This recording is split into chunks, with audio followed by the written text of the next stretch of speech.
nampaknya kebenarannya memang seperti ini. Bahwa itu adalah surat yang palsu yang kemudian terkonfirmasi dari sikap Pramono Anung yang hadir di Retreat Magelang. Tujuannya ya untuk menggagalkan Mbak Puan Maharani. Tujuannya untuk mengganggu Mbak Puan menjadi Ketua Umum Partai PDI Perjuangan bulan April nanti.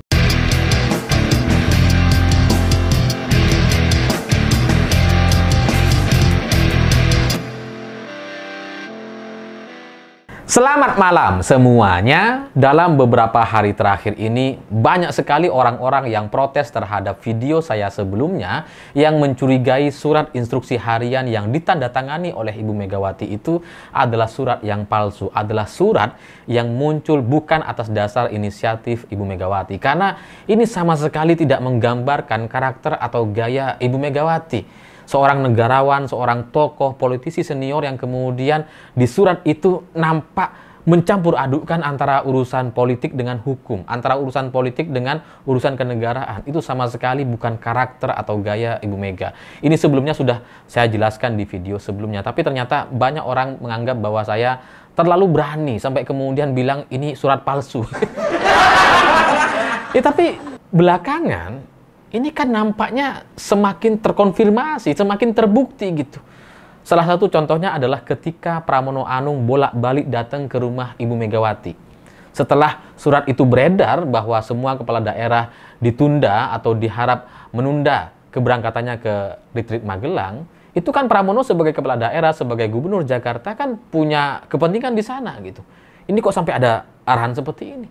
Jadi saya yakin sekali Pramono ketika datang ke Ibu Megawati ke rumah di Tuku Umar, itu pasti Pramono menanyakan tuh terkait surat tersebut.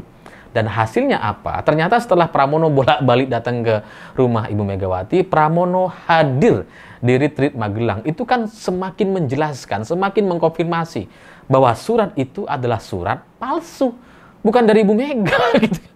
Ya, mungkin itu ada pihak-pihak terkait gitu ya, ada kelompok-kelompok tertentu, nanti saya jelaskan di akhir video ini. Tapi itu semakin mengkonfirmasi Pramono Anung memang tidak menjelaskan apa-apa, tidak bicara apa-apa, tapi ketika dia hadir di Retreat Magelang, itu kan menjelaskan bahwa surat instruksi harian yang ditandatangani oleh Ibu Megawati itu sebenarnya nggak ada tuh. Makanya Pramono hadir. Kalau itu benar-benar dari Ibu Mega, pasti Pramono nggak akan hadir tuh, nggak akan dia datang ke Magelang. Ngapain? Udah disuruh jangan kok.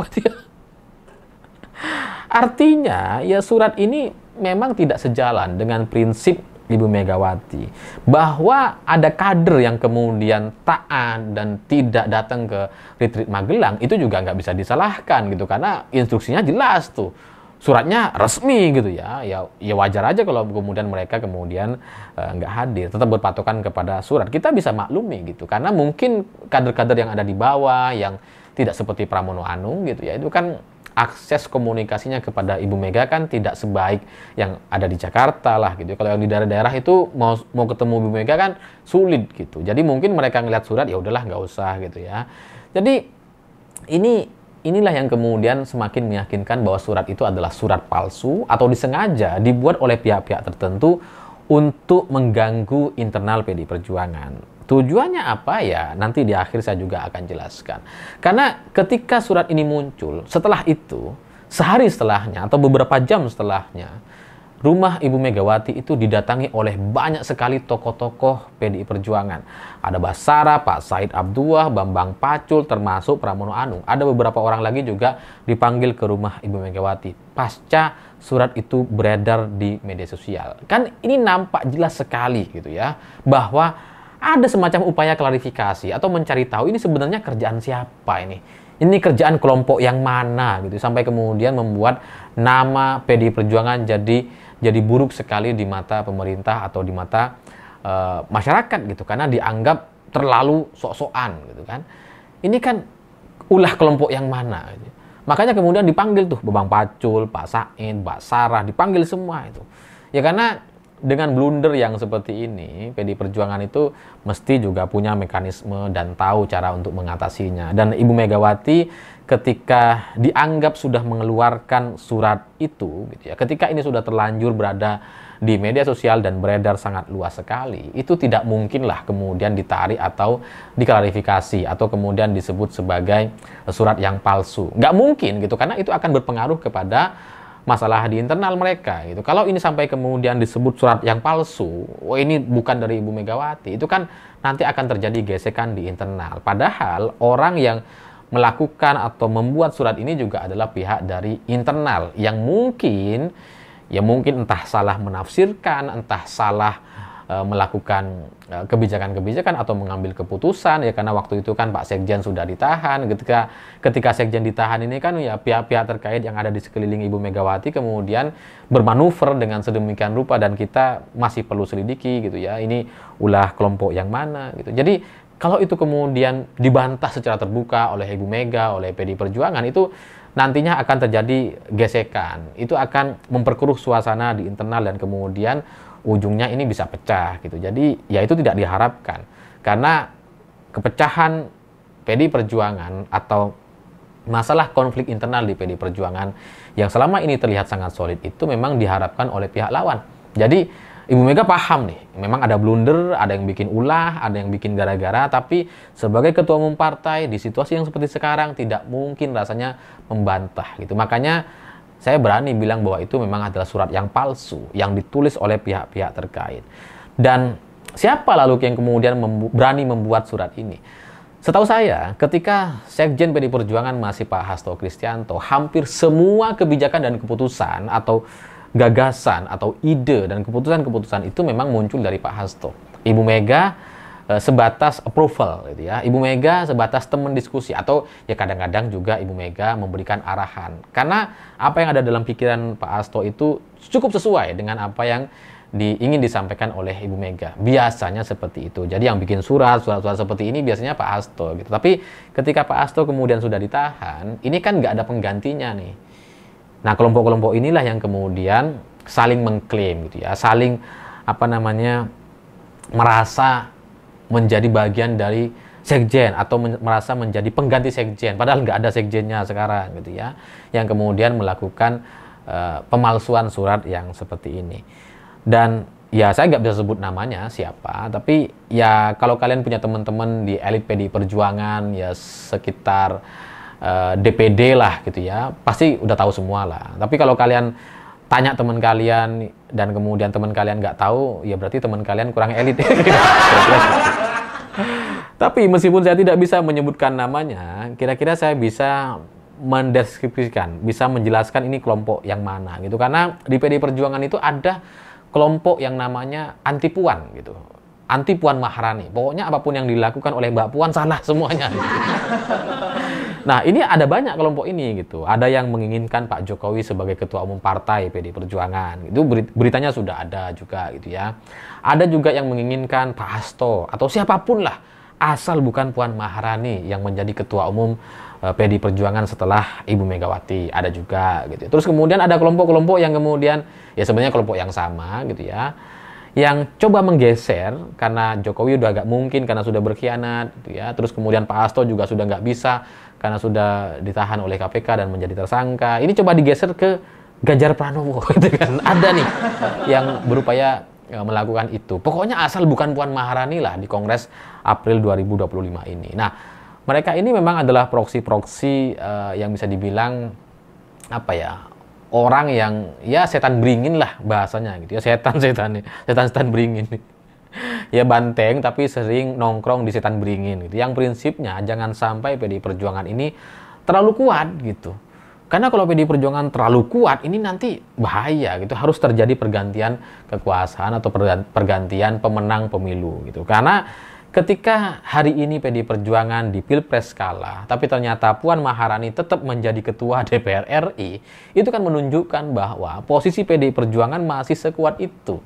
Dan ketika Mbak Puan menjadi ketua DPR, itu yang dirugikan ya setan-setan beringin ini gitu ya. Karena ujungnya mereka ternyata jadi nggak dapat apa-apa gitu ya. Makanya mereka mau mengganti Mbak Puan Maharani di posisi ketua DPR RI. Karena itulah kemudian dilakukan upaya adu domba dengan surat ini gitu. Karena tujuan surat palsu instruksi harian itu tujuannya adalah untuk mengadu antara Ibu Mega dengan Presiden Prabowo. Ingin diadu nih. Supaya apa gitu ya? Supaya Presiden Prabowo berpikir bahwa PDI Perjuangan dengan Ibu Mega, dengan Mbak Puan Maharani ini nggak komitmen, nggak sesuai dengan apa yang disampaikan di media. yang sebelumnya mengatakan tidak ada oposisi, tidak ada upaya-upaya atau kritik-kritik yang secara frontal disampaikan oleh PDI Perjuangan. Ini nggak sesuai gitu, nggak sesuai dengan komitmen awal. Makanya ini coba dihancurkan gitu. Jadi ya ketika ada masalah seperti ini tujuannya ya untuk mengganti Mbak Puan Maharani atau orang-orang PDI Perjuangan yang sekarang masih mendapatkan tempat di kelompok elit atau di posisi-posisi tertentu. Misalkan di menteri kita nggak ada memang gitu, tapi ada beberapa lah yang punya afiliasi dengan PDI Perjuangan. Jadi ya harapannya ya itu gitu, untuk menghancurkan, untuk kemudian menurunkan supaya Mbak Puan ini nggak punya tempat atau nggak punya posisi gitu ya. Dan momen Hasto Kristianto ini kemudian dimanfaatkan untuk menuliskan atau mengeluarkan surat instruksi harian gitu. Karena ketika Pak Hasto nggak ada, ini ibaratnya penjaga gawangnya itu nggak ada gitu. Jadi bermanuver semua gitu kan. Jadilah itu gitu. Nah, kalau Mbak Puan Maharani diganti, siapa yang paling diuntungkan? Ya jelas setan beringin gitu. Karena setan beringin ini yang paling berkuasa sebelumnya. Di DPR, MPR kan biasanya mereka sangat menguasai itu. Sampai ada yang pura-pura nabrak tiang listrik lah itu. Kelompok mereka semua gitu. Nah, tapi gimana ceritanya kemudian kelompok eksternal setan beringin punya kekuatan di internal PDI Perjuangan? Ini terjadi karena kesamaan tujuan gitu ya. Dari pihak eksternal mereka ingin punya posisi, di pihak internal PDI Perjuangan ada kelompok-kelompok yang anti dengan Mbak Puan. Pokoknya asal bukan Puan, karena kalau Puan masih menjadi ketua DPR, terbuka peluang atau besar kemungkinannya di Kongres April 2025 mendatang, ini ketua PDI Perjuangan selanjutnya adalah Puan Maharani gitu. Jadi ini tidak diinginkan oleh kelompok-kelompok yang sebelumnya ini anti dengan Puan. Makanya coba sedaya upaya untuk melemahkan atau ya mengganti Mbak Puan Maharani di sisi sebelum bulan April ini. Jadi karena ada kesamaan kepentingan, yang di eksternal pengen jabatan, yang di internal pokoknya asal bukan Puan, pokoknya ketua partainya ini bisa orang lain yang bukan Puan, yang bisa disetir seperti kelompok setan beringin, boneka yang bisa disetir gitu ya. Jadi ini punya kepentingan yang sama gitu ya, bahwa mereka ingin pokoknya asal bukan Puan Maharani. Nah, di internal ini ya kelompok orang anti Puan ini memang cukup banyak. Enggak banyak sih, ada lah gitu ya. Tapi ya kita kan bisa lihat dengan adanya surat instruksi harian yang sampai keluar di media sosial seperti itu kan menunjukkan bahwa mereka ini udah nggak ada aturan gitu. Mereka udah nggak peduli dengan mekanisme atau apapun lah. Pokoknya kalau Puan jangan gitu ya. Pokoknya mereka menginginkan ketua partai PDI Perjuangan itu adalah ketua partai yang bisa dijadikan boneka seperti setan beringin gitu.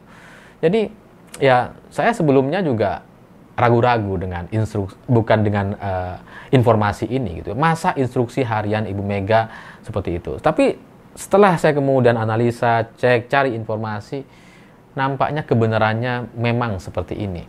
Bahwa itu adalah surat yang palsu yang kemudian terkonfirmasi dari sikap Pramono Anung yang hadir di Retreat Magelang. Tujuannya ya untuk menggagalkan Mbak Puan Maharani. Tujuannya untuk mengganggu Mbak Puan menjadi ketua umum partai PDI Perjuangan bulan April nanti. Jadi untuk supaya ini semakin buruk situasinya, ya dilakukanlah gaya-gaya penyusupan atau gaya-gaya adu domba yang dilakukan oleh pihak internal. Saya pikir itu kalau ada yang kurang jelas atau ada beberapa nama yang tidak saya sebutkan, tidak bisa saya sampaikan, ya karena memang ya mungkin sampai di situ sajalah pemahaman kita. Yang tidak paham nggak usah nanya, yang sudah paham cukup dipahami oleh kalian masing-masing. Saya pikir itu. Terima kasih sudah menonton. Begitulah kura-kura.